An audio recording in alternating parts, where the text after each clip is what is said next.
বিশ্বনবী খাদিজাতুল কুবরা, ওনার প্রথম স্ত্রী খাদিজাতুল কুবরা তাহেরাকে কবরের মধ্যে রেখে দিয়ে কাঁদতে শুরু করলেন, চোখের পানি ছেড়ে অনেক দোয়া করলেন। দোয়া শেষে সব সাহাবারা ঘরে ফিরে যায়, বিশ্বনবী যায় না। সাইয়েদনা আবু বকর বললেন, ও নবী চলেন ঘরে যাই। অনেক তো দোয়া করলেন। বিশ্বনবী বললেন, আবু বকর তুমি যাও, আমি যাব না। এইটা সাধারণ মহিলা না, এটা বিপদের দিনের সঙ্গিনী খাদিজা। মক্কায় যখন আমার কেউ ছিল না, খাদিজা আমারে ভুলে নাই।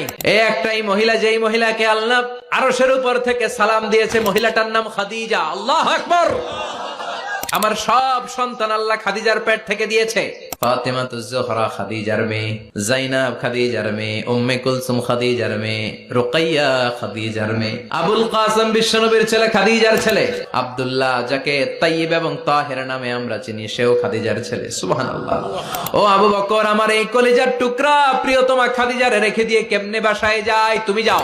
এখনই মুনকার নাকির এসে খাদিজারে প্রশ্ন করবে, আমি দেখবো খাদিজা উত্তর দিতে পারে কিনা। আর প্রশ্নের উত্তর যদি ভুল করে ফেলে, কবরের উপর থেকে আমি নিজে প্রশ্নের উত্তর দিয়ে দেব। সাইয়েদনা জিবরাইল বললেন, নবী আপনার আর দাঁড়িয়ে থাকার দরকার নাই, আবু বকরের সাথে ঘরে চলে যান। আল্লাহ জানিয়ে দিয়েছে, খাদিজার কবরের প্রশ্নে যদি কোনো সমস্যা হয়, আরশের উপর থেকে খাদিজার প্রশ্নের জবাব আল্লাহ নিজে দিয়ে দিবে।